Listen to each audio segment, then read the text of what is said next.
everybody, this is Adam back with you to give you a lesson on a song that I recently put out there in the form of a video from a recently discovered recording of Satan and Adam. We were not Satan and Adam, me and Sterling, Mr. Satan McGee, Mr. Satan and the White Boy from 1989.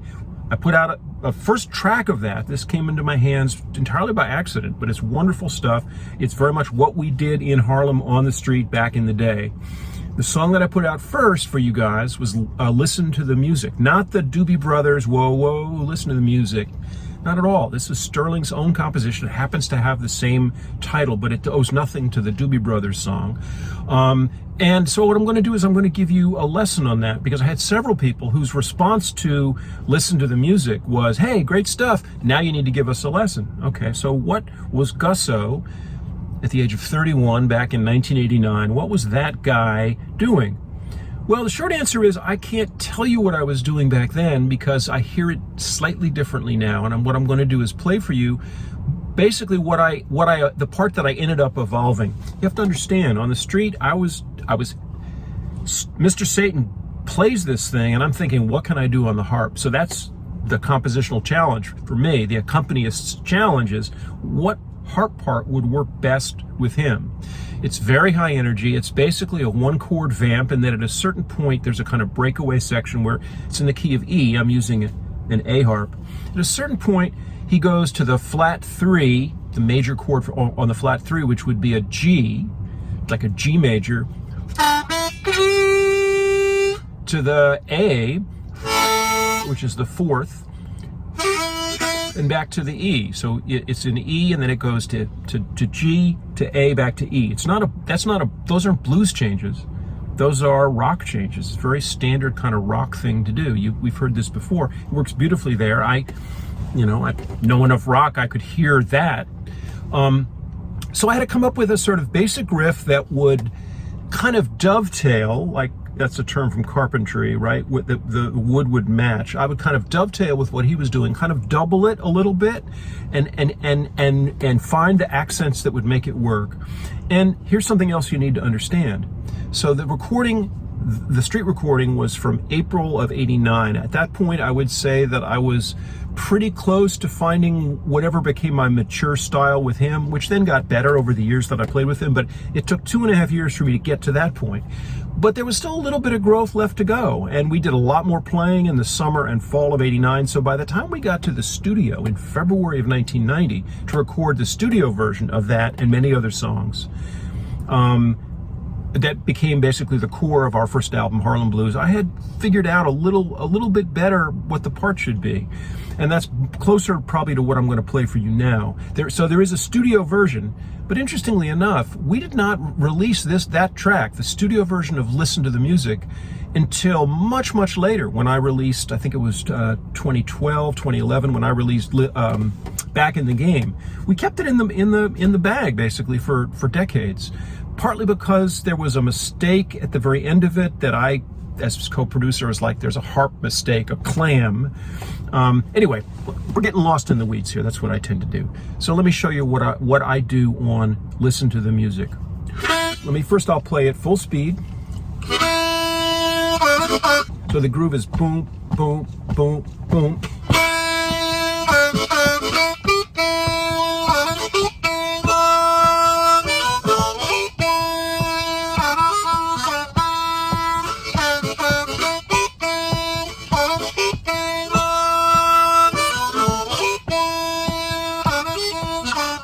So when I listen to it, I realize it's a lot of draw chords, so it takes a lot of in-breath, and thinking about how to keep an equilibrium with your breath is an important part of how to play this at full speed. But if I were going to break it down, well, of course, and I've talked about this before, when you break something down, when you slow it down to break it down to make it easier to teach, sometimes things change a little bit, and you have to be careful about that. So I think originally, we're in E, on an A harp, 2-hole draw, at a slower tempo.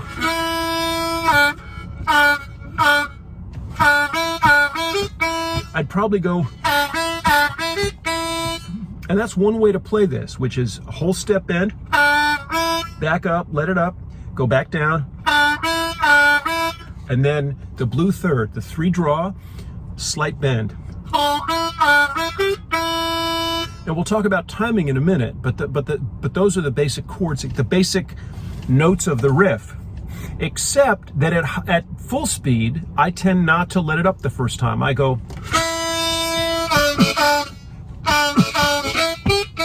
So I didn't go. I went.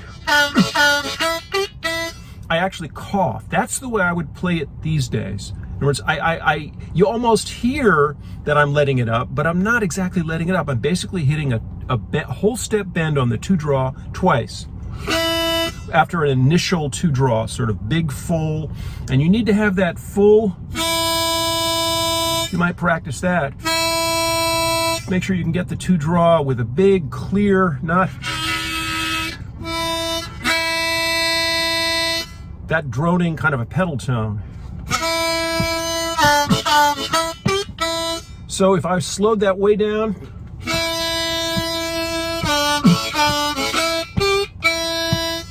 let me do that again.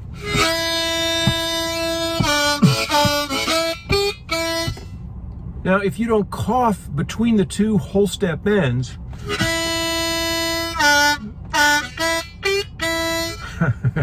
well, you kind of need the cough, but I don't, I wouldn't have done it back then. I would have probably gone, okay. Can you do that? Can you maybe play along with the recording? Why don't I do it medium speed? So I'm not going to do it super slow, but I'm not going to do it full speed. 1, 2, 3, 4.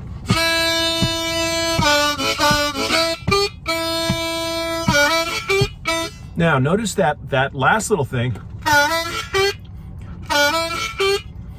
So the secret there is that I'm letting it up and then puffing out a little bit.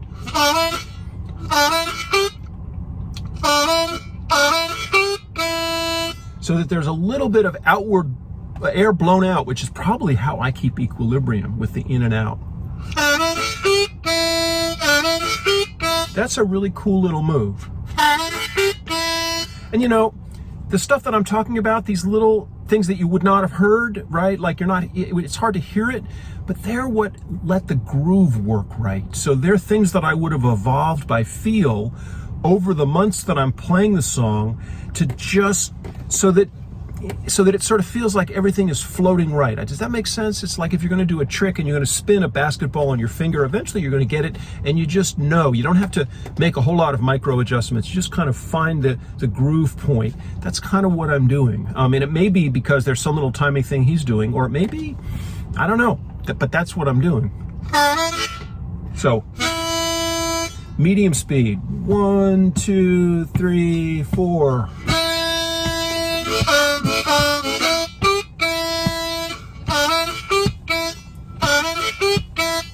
So that's the whole first part. 1, 2, 3, 4.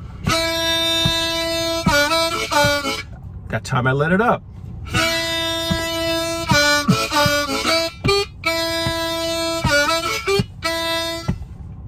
That's interesting. So that time, I mean, I could play it like that. So, point is, there's lots of little variations. Don't get stuck in the weeds. All right. So what's part 2 of the riff? Big, you have to tongue block. If you can't tongue block, you can't do it. You can play the 6th blow. Yeah, you could, if you can't tongue block, you'd want to play single notes. So that second part begins with a big, bold 3/6 blow.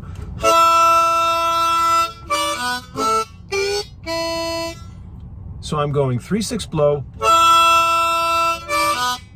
Can you hear what that is? If you've been playing for a while, you'll know that I'm going to the 2/5 split. I'm tongue blocking so that I'm blocking 3 and 4. Down to the 1/4 octave, or 1/4 split. Again, where you're going 1 and 4 and you're blocking 2 and 3. And then I'm blowing 1/4 instead of. That's a really important, depending on where you are in your playing level.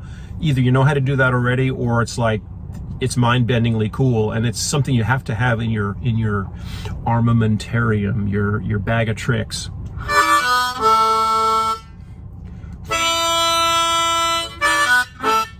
So what I would say is I'm being a little, when I play it at full tempo, a little staccato, right? Staccato means that I'm kind of cutting it off, cutting each thing off a little bit so that they stand out apart from each other.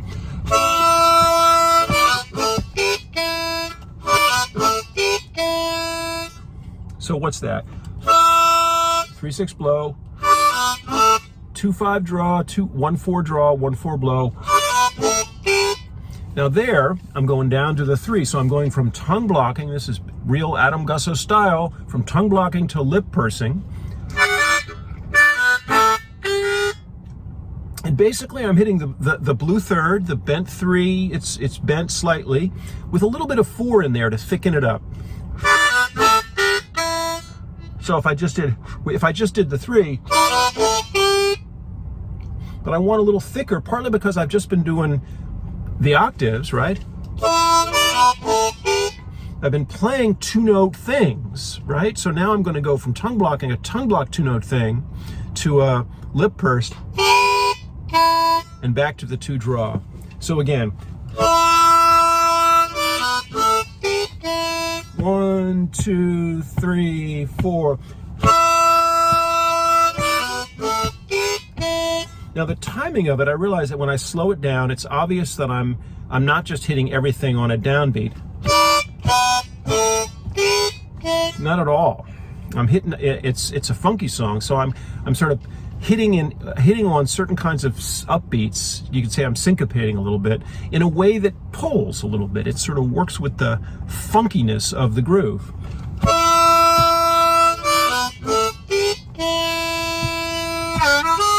And then at the end, I'm doing that da-da-da-da. And that should be a riff that you can hear. And by the way, if you are sitting out there in YouTube television land and you're saying, I've got a C harp, I've got a C, but I don't have an A, can I play along? No, you need to get an A. If you don't have an A yet, you are not really a serious blues harmonica player. I'm sorry. If you're a serious blues harmonica player, you have a C, you have an A, you probably have a D. You need those 3, and ideally you'd probably get an F so that you can play with a piano player who can play blues, because they often play in C and you'd play cross harp. So this is just basic, like moving from being a beginner who might have a C to like the next step is the A. So this would be a good tune to get an A harp. You got to get an A harp. Get a cheap one if you need to. And by the way, if your harp is in tune, it'll sound great on that big octave. Mine is in tune. There's the upper octave, but so I'm going to do both parts at a medium tempo. 1, 2, 3, 4.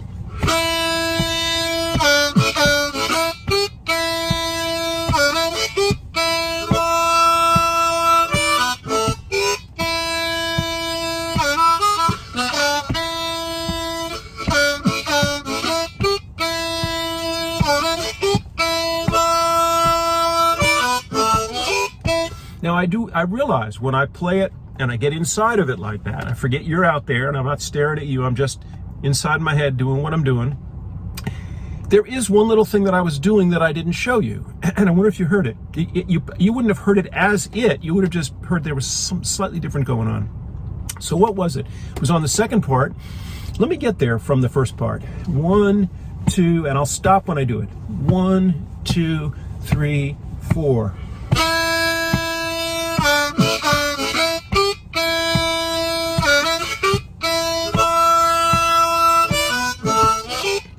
It was right there.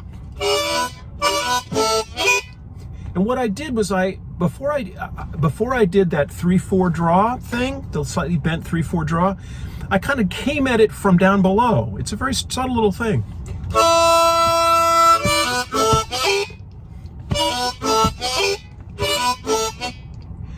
It's like, if I didn't do that, and I'm going almost like I'm coming from the 2 draw. Now I wouldn't waste any time focusing on that. I'm just telling you that as I evolved it, that worked its way in. You will do slightly different things. In order to make this your own, you're not going to play it quite the way I play it. That's the key thing to understand. All right, full speed. So I'm going to do it twice full speed. And I probably have to come back and do something else. I'll show you the end of this song, and then I'll just a couple of things, but there's more to it. I probably should come back with like, what am I doing on the solo? So 1, 2, 3, 4.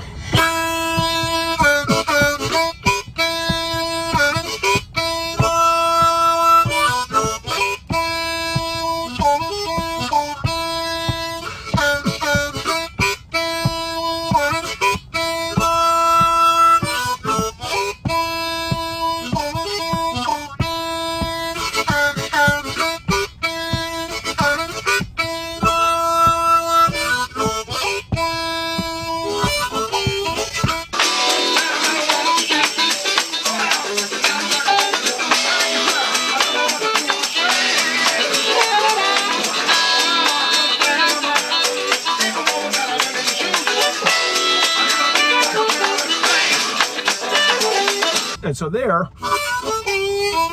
it's just not quite as clean.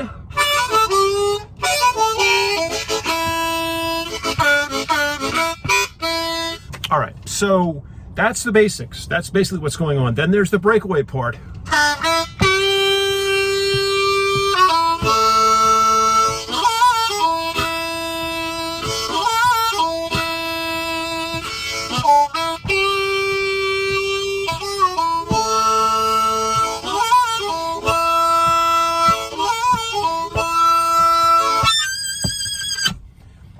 And so there's the magic dick bent 10 blow, that magic dick note from Whammer Jammer.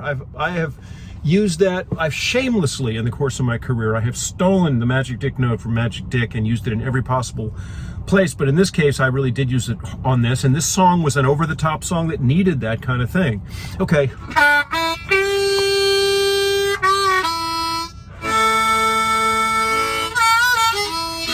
Now, I don't think I do that in the street version, but I most definitely do it in the recorded version. Hey, woman! Oh, that's a good thing! You'll be sad and crying. I ain't higher, saying it's a shame. What am I doing? So, bent to draw, let it up. Hit the blue third. Now, then I roll off. So I'm going from the minor third, the half step 3-hole bend, 3-hole draw bend, to the whole step 3-hole draw bend, to the 1-4 blow.